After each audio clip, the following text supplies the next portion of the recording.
मृतांच्या विषयी किंवा या चेंगराचेंगरीच्या विषयी त्यांनी एकही शब्द इथं माध्यमांशी संवाद साधलेला आपल्याला पाहायला मिळत नाहीये। मात्र ही अत्यंत मोठी आणि दुःखद दुर्घटना खरं तर पाहतोय।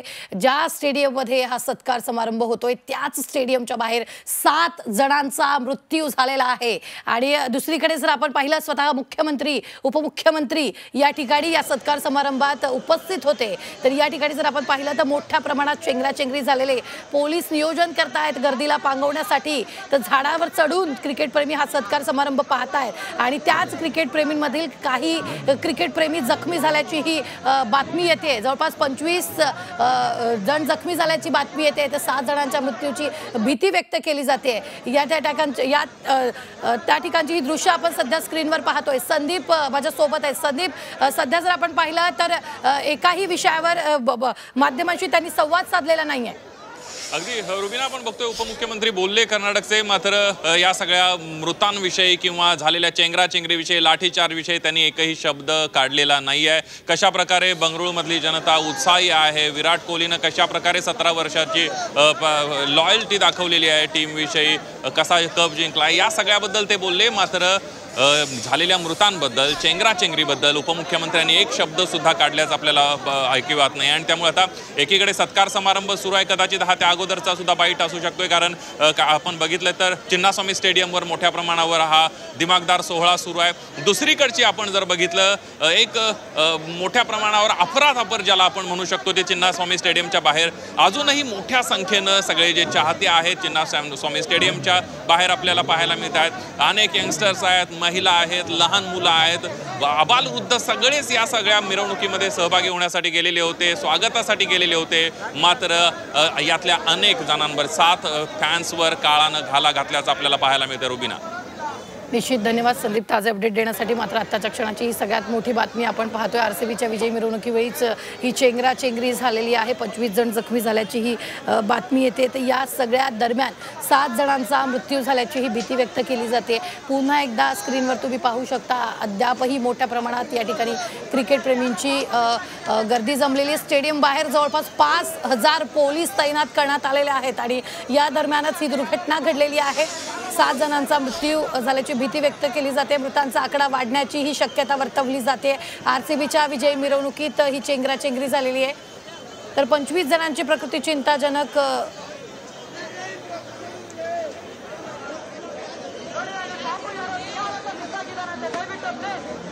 क्रिकेट एक्सपर्ट संजय दुधाने आपल्या बरोबर जोडले गेलेले। संजय सर, या ठिकाणी एकीकडे 7 जणांचा मृत्यू झाल्याची बातमी आहे आणि त्याच स्टेडियममध्ये दुसरीकडे सत्कार होतोय। बरोबर, खरं तर एका डोळ्यात अश्रू आणि एका डोळ्यात आनंदाचे अश्रू, दुःखा डोळ्यात दुःखाचे अश्रू, असा एक प्रसंग आता बेंगलोरच्या चिदंबरम स्टेडियमच्या बाहेर पडतोय। खरं तर हा जो समारंभ आहे तो थांबवायला पाहिजे होता, कारण की ज्या प्रकारे तुफानी अशी गर्दी आली, मला आठवण आली मुंबईच्या आपला मरीन ड्राईव्हवर जेव्हा कार्यक्रम झाला मानखेड्याचा, तेव्हा पण अशीच गर्दी झाली होती। पण देवाच्या कृपेने महाराष्ट्रावर ते संकट कोसळलं नाही, कुठली घटना घडली नाही। पण आज नेमकंच जेव्हा 18 वर्षानंतर विराटच्या संघाने जो चमत्कार घडवला, जो ऐतिहासिक कामगिरी केली, त्याचा कामगिरी बघण्यासाठी अख्खं बेंगलोर त्या रस्त्यावर चिदंबरम स्टेडियमच्या बाहेर आलं होतं। अनेक लोक झाडावर चढली होती आणि अखेर चेंगराचेंगरीत 6 ते 7 जणांचा बळी गेलेला आहे। तो आकडा 10 पर्यंत जाऊ शकतो आणि 25 ते 30 पेक्षा जास्त जण जखमी आहेत। त्यामुळे निश्चितच क्रिकेटच्या सगळ्यावर एक गालबोट बसलेला आहे। खरं तर मुंबईत पण अशीच परिस्थिती आली होती, लाखो मुंबईकर रस्त्यावर होते, पण मुंबईत तसं घडलं नाही। पण आज खरं तर जेव्हा ह्या सगळ्या क्रिकेटच्या जल्लोषाचा आनंद होतो, तेव्हा जी प्रिकॉशन घ्यायला हवी पोलिसांनी, ती बेंगलोर पोलिसांनी घेतली नाही। त्यामुळे गार्डन सिटीत आता खरं तर एक प्रकारे जी नामुष्की उडवली आहे, त्यानंतर क्रिकेटच्या इतिहासात हे कालचा जर विजय ऐतिहासिक असेल तर हे काळं पान कधीच दिसायला जाणार नाही। अगदी काही घडलं तर अगदी दुसऱ्या सेकंदाला मुख्यमंत्री आणि उपमुख्यमंत्र्याला त्या घटनेची माहिती दिली जाते। तिथे स्वतः उपमुख्यमंत्री मुख्यमंत्री उपस्थित आहेत, त्यांना या घटनेची कल्पना नसेल।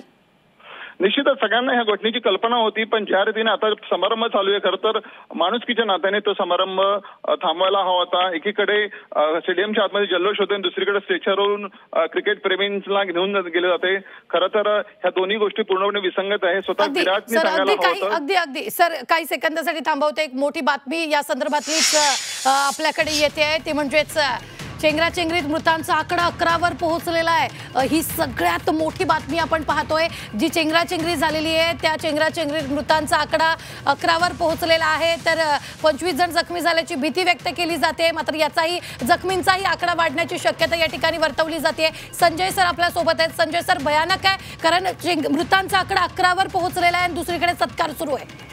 निश्चित क्रिकेटच्यासाठी निश्चितच एक काळा दिवस म्हटला पाहिजे क्रिकेटसाठी, कारण क्रिकेटच्या मैदानात जेवढी गर्दी अपेक्षित होती त्याप्रमाणे पोलीस बंदोबस्त ठेवला नाही आणि हा आकडा निश्चितच मोठा असू शकतो, कारण की 100 पेक्षा जास्त जखमी आहेत आणि एकीकडे मैदानात सत्कार सुरू आहे, मुख्यमंत्री उपमुख्यमंत्री सत्कार। पण मैदानाबाहेर जे भयानक चित्र आहे क्रिकेटमुळे, पुष्पा चित्रपट जेव्हा रिलीज झाला होता तेव्हा पण अशीच गर्दी बेंगलोरला झाली होती, तामिळनाडूत झाली होती, तेव्हा पण अशीच चेंगराचेंगरी झाली होती। पण त्यानंतर खरं तर ह्या घटनेला कारणीभूत असणाऱ्यांना अनेकांना अटक झाली होती। पण आता हेच बघायचं की ह्या गोष्टीला जबाबदार होऊन बेंगलोर क्रिकेट संघटनेला जबाबदार ठरलं जाते काय, ह्यात काय ऍक्शन घेतली जाते, कायदेशीर कारवाई काय होती, मृतांसाठी जे क्रिकेट चाहते होते त्यांना काय मिळतंय। पण निश्चितच क्रिकेटसाठी, क्रिकेटच्या या सगळ्या आनंदाला कुठेतरी सगळं पाणी पडलेलं आहे आणि विराटसाठी जो आनंद होता तो खरं तर ओसरला जाणार आहे, कारण की विराटच्या 18 वर्षाच्या विजयानंतर हा आनंद साजरा केला जात होता। 18 वर्षाची प्रतीक्षा होती, पण केवळ 1 तासानंतर संपूर्ण जेव्हा ही मिरवणूक निघाली, मिरवणूक गेल्यानंतर जी काही धावपळ झाली त्यानिमित्ताने खूप जणांची चेंगराचेंगरी झाली आणि क्रिकेटच्या इतिहासातील काळं पान आज इकडे बेंगलोरमध्ये लिहिलं जात आहे। निश्चितच धन्यवाद संजय सर, आपल्याबरोबर जोडले गेलेले होते। मात्र आपण ही दोन्ही दृश्य अत्यंत चिंताजनक अशी दृश्य पाहतोय। RCBच्या मिरवणुकीत ही चेंगराचेंगरी झालेली आहे आणि चेंगराचेंगरीत आत्ताचा अपडेटेड आकडा जर आपण पाहिला तर 11 जणांचा मृत्यू झाल्याची भीती व्यक्त केली जाते। 25 जण जखमी असल्याचंही कळतंय, मात्र जखमींचा आकडाही वाढू शकतो। चेंगराचेंगरीत मृतांचा आकडाही वाढू शकतो।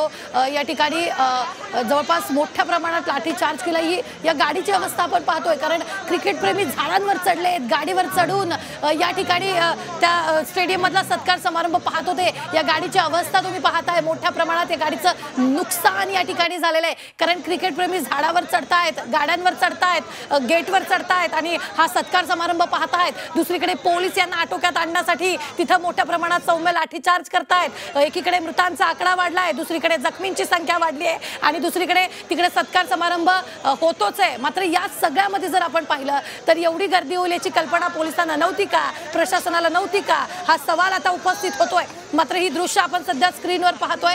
11 जणांच्या मृत्यूची भीती या ठिकाणी व्यक्त केली जाते। तर 25 जण जखमी असल्याचंही कळतंय। जखमींचा आकडा वाढू शकतो। स्टेडियम बाहेर 5000 पोलीस तैनात आहेत। एकीकडे पोलीस या सगळ्या गर्दीला आटोक्यात आणण्याचा प्रयत्न करतायत, मात्र पुन्हा एकदा ही गर्दी एकत्र होतीये आणि तोच सत्कार समारंभ पाहण्यासाठी ते झाडावर चढतायत, पोलीस लाठीचार्ज करतायत। तर हे क्रिकेटप्रेमी झाडावर चढतायत, गाड्यांवर चढतायत, गेटवर चढतायत। ही दृश्य आपल्याला पाहायला मिळतात। 5000 पोलीस तिथं तैनात आहेत। मात्र तरी सुद्धा एकीकडे स्टेडियमवर तो सत्कार समारंभ सुरू आहे, तर दुसरीकडे बाहेर नुसता पोलिसांचा आणि क्रिकेटप्रेमींचा गोंधळ चालल्याचं आपल्याला पाहायला मिळतंय। याच गर्दीला पांगवण्यासाठी पोलिसांनी लाठीचार्ज केला आणि या लाठीचार्ज दरम्यान 11 जणांचा मृत्यू झाल्याची भीती व्यक्त केली जाते आणि हाच मृतांचा आकडाही वाढण्याची भीती व्यक्त केली जाते। 25हून अधिक जण जखमी झाल्याची भीती व्यक्त केली जाते। तर 25 जणांची प्रकृती चिंताजनक आहे। बंगळुरू चिन्नास्वामी स्टेडियम बाहेरची ही चेंगराचेंगरीची दृश्य आहेत आणि ही एकीकडे चेंगराचेंगरी होते, दुसरीकडे सत्कार समारंभ होतोय आणि हाच सत्कार समारंभ पाहण्यासाठी क्रिकेटप्रेमींनी एवढी गर्दी केलेली होती। चेंगराचेंगरी होते, पोलीस लाठीचार्ज करतायत आणि त्या दरम्यानच क्रिकेटप्रेमी झाडावर, गाड्यांवर चढतायत, गेटवर चढतायत आणि सुरू असलेला म्हणजे स्टेडियमच्या बाहेर हा गोंधळ होतोय आणि स्टेडियमच्या आत सत्कार समारंभ होतोय, तरी सुद्धा क्रिकेटप्रेमी ही चेंगराचेंगरी होते, पोलीस लाठीचार्ज करतायत। या दरम्यान क्रिकेटप्रेमी हा सत्कार समारंभ पाहण्यासाठी आपण जर पाहिलं तर वेगवेगळ्या ठिकाणी जात आहेत आणि गर्दी करत असल्याचं आपल्याला पाहायला मिळत आहे।